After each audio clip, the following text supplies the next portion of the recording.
রমজানের সময়টা আমার কাছে সবসময় খুব স্পেশাল লাগে, কারণ এই সময়টাতে পরিবার রান্না আর একসাথে বসে ইফতার করার আনন্দটা একদম আলাদা। তাই ভাবলাম আজকের ইফতার তৈরি পুরো প্রক্রিয়াটা তোমাদের সাথে শেয়ার করি। আর আজকে ইফতারে স্পেশাল কিছু আইটেম রান্না করব। তো চলো শুরু করা যাক আজকের ইফতার বানানোর গল্প। আজকের দিনটা ছিল শুক্রবার, আর শুক্রবারের স্পেশাল ইফতারি রান্নার জন্য আমি আগের দিন রাত থেকে প্রিপারেশন শুরু করে দিয়েছিলাম। মানে মাংসগুলো আগের দিন রাতে রান্না করার জন্য প্রসেস করে নিয়েছি। সারা রাত মশলা দিয়ে মাংসগুলো ম্যারিনেশনে রেখে দিয়েছিলাম, আর এখন সকালবেলা জাস্ট পেঁয়াজ দিয়ে মাংসগুলো এখন রান্নাতে বসিয়ে দিব। আগের দিন রাতে মাংস ম্যারিনেট করে রাখলে মাংসের ভিতর সব মশলাগুলো অনেক ভালোভাবে ঢুকে যায়, আর মাংস খেতে অনেক বেশি সফট লাগে। পরিমাণ মতো পেঁয়াজ দিয়ে মাংসগুলোকে আরো ভালো মতো মাখিয়ে নিয়ে এখন পানি দিয়ে চুলায় বসিয়ে দিব। ও হ্যাঁ, তোমাদের তো বলাই হয়নি যে এই মাংস দিয়ে আমি কি করব। এই মাংস দিয়ে আজকে আমি আমার হাতের স্পেশাল বিরিয়ানি রান্না করব। বিরিয়ানি রান্না করার জন্য মাংস প্রসেসিং করা শেষ। এখন এই তো পরিমাণ মতো পানি দিয়ে চুলায় বসিয়ে দিয়েছি। জাস্ট এখন চুলার জালটা জ্বালিয়ে দিব। আজকের ইফতারিতে শুধু বিরিয়ানি না, সাথে ইফতারির মেইন আকর্ষণ হালিম রান্না হবে। হালিম রান্নার জন্য হালিমের মাংসগুলোকেও সমস্ত মশলা দিয়ে ভালোভাবে মাখিয়ে রেখে দিয়েছি।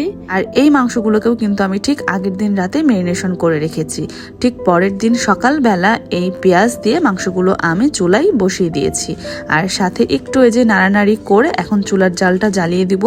হালিম রান্নাতে আমি হালিম মিক্স দিয়ে রান্না করেছি, মানে রাঁধুনির যে হালিম মিক্স মশলা সেটা দিয়ে রান্না করছি। তো হালিম মশলায় যে মশলাটা থাকে সেটা দিয়ে মাংসটা খুব ভালোভাবে ম্যারিনেশন করে এখন পরিমাণ মতো পানি দিয়ে দিয়েছি এই মাংসটা সিদ্ধ হওয়ার জন্য। এখন দুই চুলায় আমার দুই রকমের মাংস রান্না হচ্ছে। হালিম রান্না হতে হতে এখন বাকি সব রান্নার প্রিপারেশন নিয়ে নিচ্ছি। আর এটা হচ্ছে চাল, এই চাল দিয়ে আজকে বিরিয়ানি রান্না হবে। পরিমাণ মতো চালগুলোকে ধুয়ে আমি সাইডে রেখে দিয়েছি, আর পাশের চুলায় এই মাংসগুলোকে দেখে নিচ্ছি যে সিদ্ধ হয়েছে কিনা। দুই চুলায় ফুল দমে রান্না বান্না চলছে। এদিকে বিরিয়ানির জন্য যে মাংসটা রান্না করছি সেটা এখনো বলক আসেনি, তো এই জন্য আমি একটু খুন্তি দিয়ে মাংসটাকে নেড়ে দিলাম। আর আজকে আমি অনেক বড় হাঁড়িতে রান্না করছি, কারণ মাংসের পরিমাণও কিন্তু আজকে অনেক বেশি। কিছুক্ষণ পর পর ঢাকনা তুলে মাংসটা একটু নেড়ে দিব, কারণ নিচে যাতে লেগে না যায়। রান্নার এই মুহূর্তে পুরো রান্নাঘরে এত সুন্দর একটা ঘ্রাণ বের হয়, কোনোভাবেই নিজেকে কন্ট্রোল করা যায় না, কিন্তু তারপরে রোজা রেখে নিজেকে কন্ট্রোল করে এত সুস্বাদু সব রান্না করতে হয়। মাংসগুলোকে খুব ভালোভাবে কষিয়ে নিচ্ছি। আর এদিকে পাশের চুলায় হালিম রান্নার জন্য মাংসটা পারফেক্টলি কুক হয়ে গিয়েছে। মাংসগুলোকে সিদ্ধ করে পাশে রেখে দিয়েছি। আর এখন অন্যান্য রান্নার প্রিপারেশন নিয়ে নিচ্ছি, যেমন এই ছোলা বুট। রমজানের ইফতারে ছোলা ছাড়া যেন সবকিছুই অসম্পূর্ণ লাগে, তাই আগে থেকে ভিজিয়ে রাখা ছোলাটাকে প্রেসারে সিদ্ধ করতে দিয়ে দিয়েছি। ছোলা রান্নার জন্য সব মশলা আর গোটা রসুন দিয়ে এখন প্রেসারে এটাকে শীষ দিয়ে নিব, মানে পুরো ছোলাটাকে আমি সিদ্ধ করে নিব। আর প্রেসারে সিদ্ধ করে নিলে কিন্তু ছোলাটা অনেক বেশি সফট হয়। এক চুলায় ছোলা বুট আর আরেক চুলায় হালিম রান্না করছি, কারণ এই দুইটা আইটেম রান্না করতে একটু সময় বেশি লাগে, তাই ভাবলাম যে এই দুইটা আইটেমই ফার্স্ট রান্না করে নেই। আর হালিম রান্নার জন্য আমি এই যে হালিম মিক্সটা আগে থেকে ভিজিয়ে রেখেছিলাম প্রায় 30 মিনিটের জন্য গরম পানি দিয়ে। এখন কষানো মাংসর মধ্যে হালিম মিক্সের ডালটা পুরোটাই দিয়ে দিলাম। এখন সবকিছু ভালো করে নেড়ে মিশিয়ে নিচ্ছি। আর এই সময়েও না রান্নাঘরে দারুণ একটা ঘ্রাণ বের হয়েছে। আর আমার কাছে না বাইরের হালিমের থেকে বাসায় বানানো এই হালিমের টেস্টটা অনেক বেশি দারুণ লাগে। এখন হালিমের ডালগুলোকে মাংসর সাথে ভালোভাবে মিশিয়ে পরিমাণ মতো পানি দিয়ে সিদ্ধ দিয়ে দিব। পাশের চুলায় বুট রান্নার জন্য পেঁয়াজ মরিচ ভেজে নিচ্ছি, মানে ছোলা বুটটা তো প্রায় সিদ্ধ হয়ে গিয়েছে, এখন এটাকে জাস্ট ভেজে নিব। আর আমরা উত্তরবঙ্গের মানুষ ছোলার সাথে কিন্তু আলু খেতে বেশ পছন্দ করি, এই জন্য ছোট করে আলুও কেটে নিয়েছি।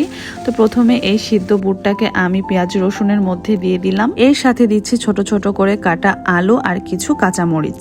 এখন এই সবগুলোকে সুন্দর করে নেড়ে ভাজা ভাজা করে নিব। যখন আলু আর ছোলা একসাথে ভাজা হয় তখন একটা দারুণ গন্ধ বের হয় রান্নাঘরের ভেতরে। এখন সেই গন্ধটাই ছড়িয়ে পড়েছে। ধীরে ধীরে আলুগুলো নরম হচ্ছে আর ছোলাগুলো মশলার সাথে সুন্দরভাবে মিশে যাচ্ছে। এখন রান্না করতে করতে কিন্তু প্রায় বিকেল হয়ে গিয়েছে, মানে আর কিছুক্ষণ পরে ইফতারের টাইম হয়ে যাবে। আর এই সময়টাতে না রান্না করতে আমার খুব ভালো লাগে, কারণ বাইরে সূর্য ডুবতে শুরু করেছে আর মনে হচ্ছে একটু পরে আজানের ধ্বনি শোনা যাবে। সেই সময়ের অপেক্ষায় থেকেই যেন আমরা ইফতারের সব প্রস্তুতি শেষ করি। এখন বড় পাতিলের ভেতর ফুটতে শুরু করেছে আমার হালিমগুলোকে আমি ধীরে ধীরে নেড়ে দিচ্ছি যাতে সবকিছু ভালোভাবে মিশে যায়। রান্না শেষ করে এখন ওই চুলায় আবারও বিরিয়ানি রান্নার প্রিপারেশন নিচ্ছি। বিরিয়ানির মাংসগুলোতে আলু দিয়ে আমি মাংসগুলো ভালোভাবে কষিয়ে নিয়েছি, আর এখন পাশের চুলায় আমি পেঁয়াজ, মরিচ আর তেজপাতা ভেজে নিচ্ছি এই পোলাওয়ের চালটা ভাজার জন্য। পোলাওয়ের চালগুলোকে ভালোভাবে ভাজার পর মাংসগুলোকে চালের সাথে মিশিয়ে দিব। আর আজকে কিন্তু প্রায় 2 কেজি চালের বিরিয়ানি রান্না করছি। এত বেশি পরিমাণের বিরিয়ানি আমার সচরাচর রান্না করা হয় না, এই জন্য একটু বেগ পোহাইতে হচ্ছে আমার। তারপরেও সবার জন্য রান্না করতে পেরে আমার অনেক বেশি ভালো লাগছিল। চালগুলো ভালোভাবে ভাজার পর এর মধ্যে পরিমাণ মতো পানি দিয়ে আর কিছু পরিমাণ কাঁচামরিচ দিয়ে এখন এটাকে দমে দিয়ে দিব প্রায় 30 থেকে 40 মিনিটের জন্য।